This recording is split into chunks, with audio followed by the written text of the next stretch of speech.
Hello everyone, welcome to the new word with IITM thinking. तो दोस्तों, NCERT top 5 question में आपका स्वागत है।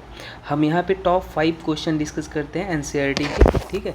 और ये चैप्टर चल रहा है some basic concept of chemistry. तो ये रैंडम क्वेश्चन होते हैं, मतलब जो मुझे अच्छे लग जाते हैं वो क्वेश्चन यहाँ पे ले लेता हूँ और मैं उसको डिस्कस करता हूँ। और इस लेवल का डिस्कशन कि आप अगर कॉन्सेप्ट मान लो कॉन्सेप्ट आपको समझ नहीं आया तो इन क्वेश्चन के थ्रू हम कॉन्सेप्ट डिस्कस करते हैं, जिससे आपका टाइम भी बचता है और टू दी पॉइंट चीज़ें हम समझ पाते हैं। फिलहाल के लिए आइए स्टार्ट करते हैं। पहला क्वेश्चन आपके सामने रहा, ये बोला था calculate the mass of sodium acetate required to make 500 ml of 0.375 molar, ठीक है, aqueous solution. Molar mass of sodium acetate given था, तो आपको mass of sodium acetate calculate करना था। चलिए देखिए सॉल्व करते हैं। क्या सॉल्व करना था? मास ऑफ सोडियम एसीटेट आपको निकालना था। कलर हम थोड़ा सा दूसरा चेंज कर लेते हैं। तो देखिए आपको निकालना था mass of CH3COONA, sodium acetate आपको मास निकालना था। आपको जो जो गिवन था वो नोट कर लो। गिवन क्या क्या था आपको वॉल्यूम गिवन था। कितना गिवन था भाई? 500 ml गिवन था। और जब भी आपको मोलैरिटी की बात होती है तो वॉल्यूम हमेशा लीटर में लिख लिया करो। तो अगर आपको लीटर में इसको लिखना है तो कैसे लिख लोगे? 500 डिवाइड बाई कितना हो जाएगा? 1000 हो जाएगा। तो ये आपके पास जो निकल के आ जाएगा कितना हो जाएगा? 0.5 लीटर आ जाएगा। ठीक है, समझ में आ गया ना? अच्छा, ये चेंज कन्वर्जन कैसे होता है यह पता ना? जैसे मैं बोलूँ 1 लीटर बराबर कितना होता है भाई? 1000 ml होता है। ठीक है, आपको जाना किस में? लीटर में। तो लीटर को बाद में लिखो। 1000 ml बराबर क्या होता है? 1 लीटर होता है। तो 1 ml बराबर क्या हो जाएगा? 1/1000 लीटर हो जाएगा। और पूछा था कितने के लिए? 500 ml को चेंज करना था, है ना? तो 500 बराबर 500 डिवाइड बाई 1000 हो जाएगा, ये लीटर। ठीक है, तो अगर कभी आप ये सब भूलो ना तो ऐसे याद रख लो, जैसे कि 2 टॉफ़ी का प्राइस कितना 2 टॉफ़ी का प्राइस है मान लो 20 रुपये, तो 1 टॉफ़ी का प्राइस कितना हो जाएगा? 20/2 हो जाएगा। 2 टॉफ़ी का प्राइस 20 रुपये, तो 1 टॉफ़ी का 20/2। और मैं पूछूँ 5 टॉफ़ी का प्राइस बताओ, तो 5 मल्टीप्लाइड बाई 20/2, 1 टॉफ़ी का प्राइस से मल्टीप्लाई कर दो, तो ऐसे निकाल लिया करो। ठीक है, तो टॉफ़ी के फॉर्म में। फिलहाल के लिए आइए समझते हैं। हाँ, तो अपने पास ये हो गया। अब आपको मास निकालना है, और अब इस फॉर्मूले से आपको क्या दिमाग में आ रहा है? मास कैसे निकाल सकते हो? एक तो आपके पास मास ऐसे निकल सकता है, देखो मैं यहाँ पे करता हूँ, ठीक है। एक तो आपके पास होता है मास का मास कहाँ पे दिखता है? मोल बराबर जो होता है, आपने क्या पढ़ा है? मोल बराबर स्मॉल n लिखते हैं, वेट अपॉन मॉलिक्यूलर वेट। एक तो फॉर्मूला ये पढ़े हो, वेट अपॉन मॉलिक्यूलर वेट, इसमें भी वेट आ गया। मास वेट यहाँ पे सेम मान सकते हो, फिजिक्स में अलग होता है। और ये क्या पढ़े हो फॉर्मूला? n बराबर नंबर ऑफ पार्टिकल, ठीक है। मोल के सारे फॉर्मूले हैं, बस आपको लगाना कौन है ये बता रहा हूँ मैं। Number of particle divide by Avogadro number होता है, ठीक है।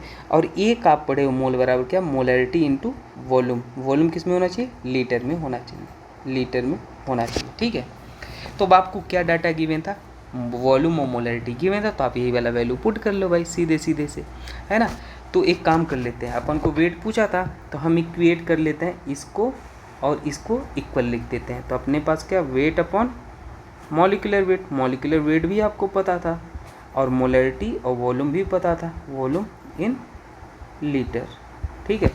तो अब यहाँ से निकाल लेंगे। वेट अपने पास पूछा था, वेट को हम वेट ही रहने देते हैं, है ना। वेट ही, मॉलिक्यूलर वेट आपको गिवन था 82.045 ग्राम।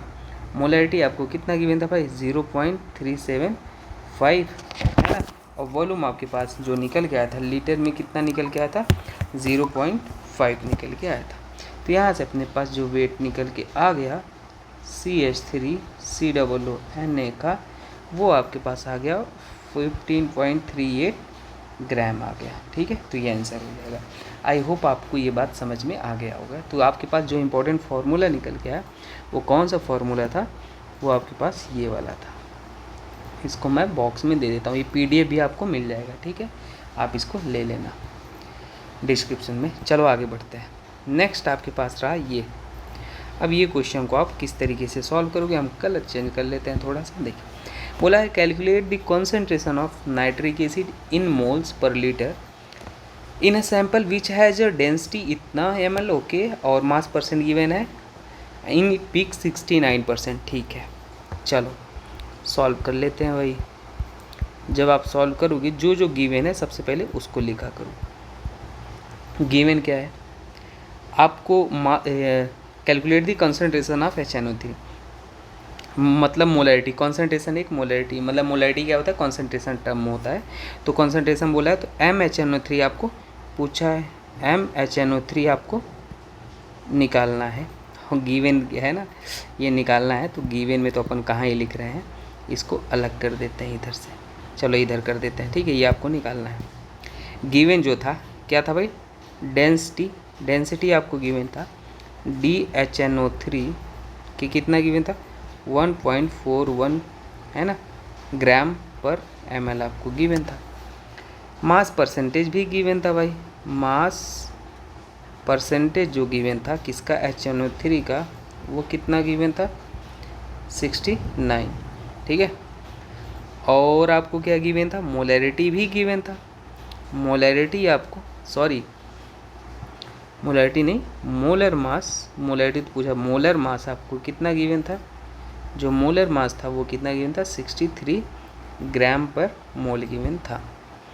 तो अगर कभी आपको डेंसिटी गिवन हो, मैंने क्या बोला, अगर कभी आपको डेंसिटी गिवन हो, ध्यान देना, डेंसिटी अगर आपको गिवन है ना, और क्या गिवन है, परसेंटेज गिवन है, मतलब जो भी आगे पास सब्सटेंस गिवन है उसका परसेंटेज गिवन है, उसका हमेशा है ना। तो मास परसेंटेज अगर गिवन हो और आपको क्या गिवन हो भाई, मोलर मास गिवन हो, मोलर मास गिवन हो, तो इस केस में आपके पास एक डायरेक्ट फार्मूला देने जा रहा हूँ मैं। कौन सा फार्मूला पता है, कि आपके पास जो मोलैरिटी होता है, एम क्या है, मोलैरिटी, ये है कॉन्सेंट्रेशन टर्म, ठीक है। मोलैरिटी क्लियर रखना, molarity.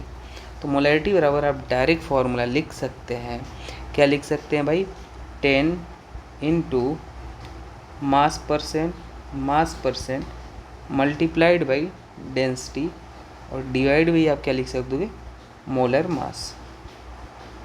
Molar mass of solute किस में, ग्राम पर मोल में, ठीक है। इतना बात आप लिख सकते हो।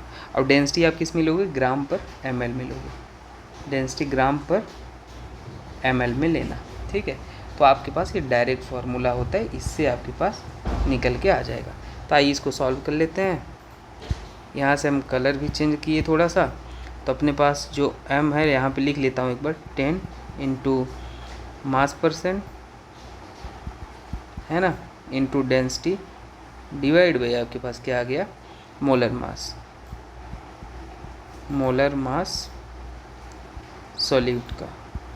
तो वैल्यू पुट कर दो, 10 मास परसेंटेज कितना था 69, डेंसिटी 1.41 और मोलर मास आपके पास 63 था। तो मोलैरिटी आपके पास निकल के आ जाएगा 50 इतना मोलर। अच्छा, मोलैरिटी क्या होता है, number of moles of solute dissolve in 1 litre of solution, ठीक है।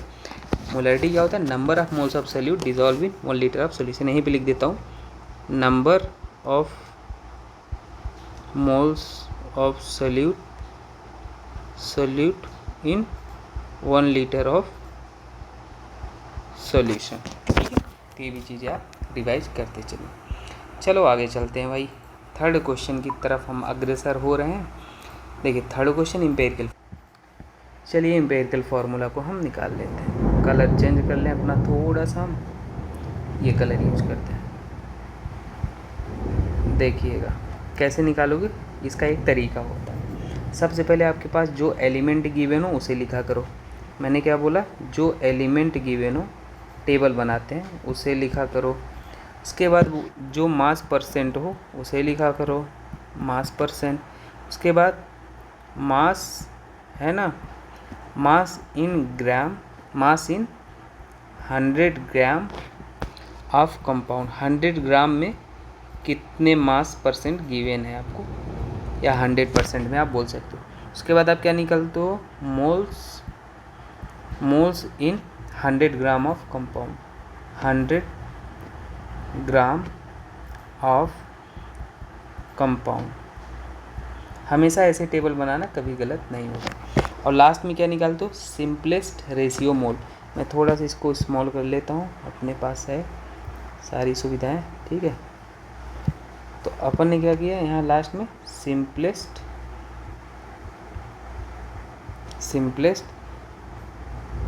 Ratio of moles of atom,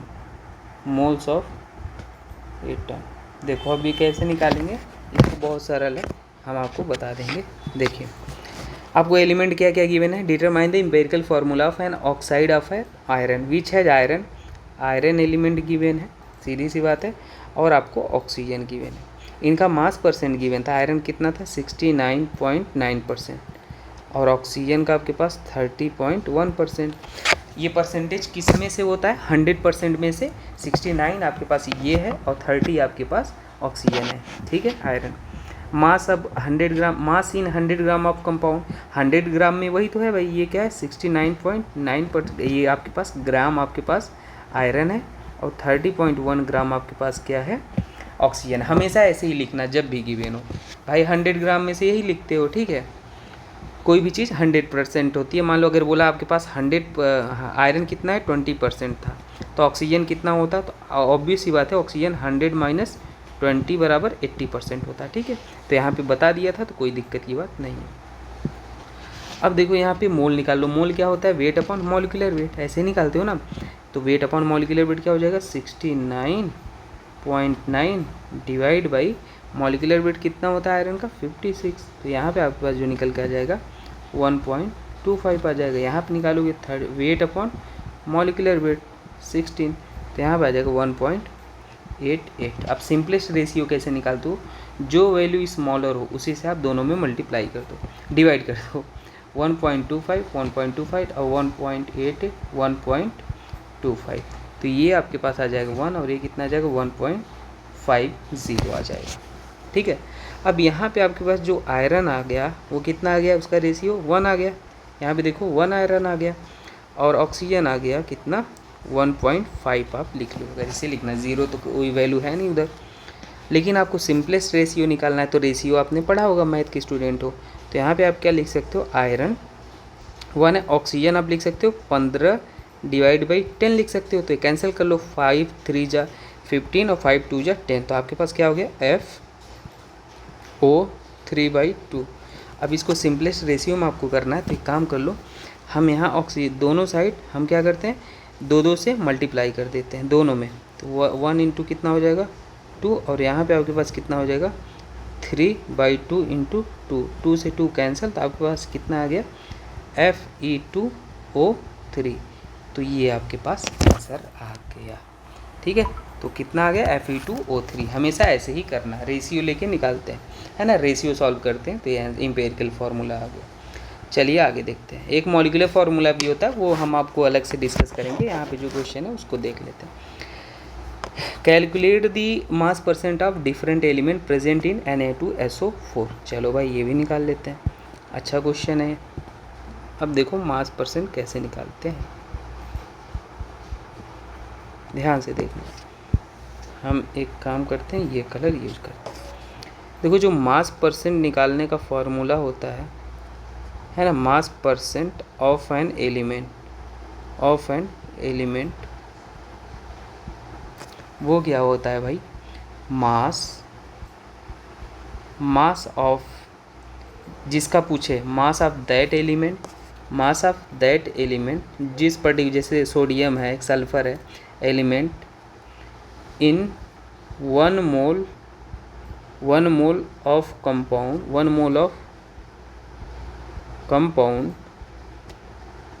divide by molar mass of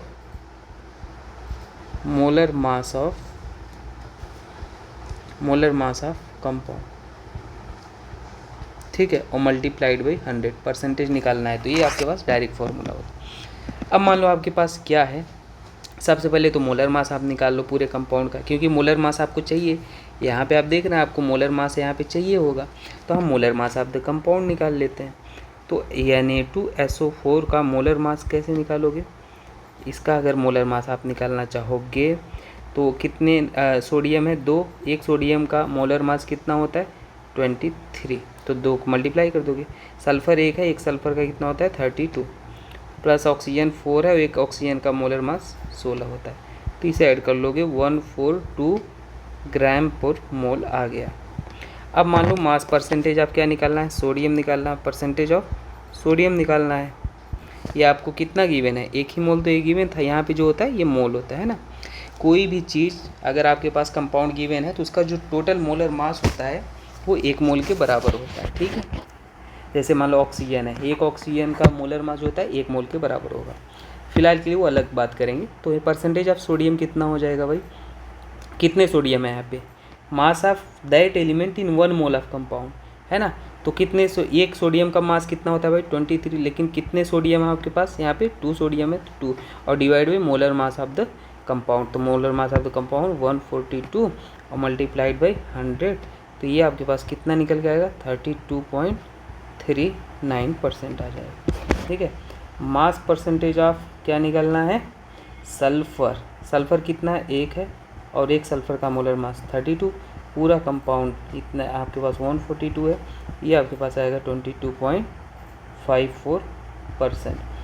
percentage of oxygen अगर निकालना है तो 4 ऑक्सीजन है, एक ऑक्सीजन का 16, तो मल्टीप्लाई कर देंगे 142 मल्टीप्लाइड बाई 100, आपके पास 45.07% आ जाएगा। तीनों का आप ऐड कर लोगे 100% बराबर हो जाएगा, तो आपके पास ये निकल के आ गया, ठीक है। आई होप आपको ये बात समझ में आया होगा। चलिए आगे बढ़ते हैं। अच्छा, ये सबसे सरल क्वेश्चन ले लिया था, है ना, फिलहाल के लिए सरल है, तो आप भी कुछ लोग होंगे जो 11th में भी नए होंगे, जल्दी से प्रैक्टिस कर लो। कैलकुलेट दी मास परसेंट, आप ये तो हो गया ना, calculate the mass percent of different element, है ना। देखो एक क्वेश्चन बहुत ईजी है, ये वाला मैंने लिया था, मोलर मास ना, कोई बात नहीं, जल्दी जल्दी आप कर लो, इसमें तो कुछ है नहीं। फिलहाल के जो है ना, जो बच्चे मान लो अभी 11th के होंगे वो जुड़े होंगे तो उनके लिए है। तो H2O का मोलर मास भाई कैसे निकालोगे, देखो एक हाइड्रोजन का कितना होता है भाई, एक हाइड्रोजन का 1 होता है, कितने हाइड्रोजन है 2 है, प्लस ऑक्सीजन का एक ऑक्सीजन का 16 होता है, और ऑक्सीजन कितने 1 है, तो टोटल आपके पास मोलर मास कितना आ जाएगा 18 आ जाएगा, 18 ग्राम पर मोल आ जाएगा, ठीक है।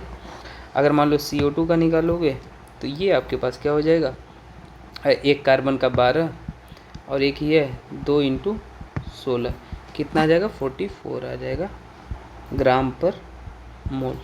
CH4 मेथेन है, एक मेथेन कार्बन का 12 4 प्लस हो जाएगा यहाँ पे, कार्बन इंटू प्लस 4 × 1, तो ये आ जाएगा 16 ग्राम पर मोल, है ना।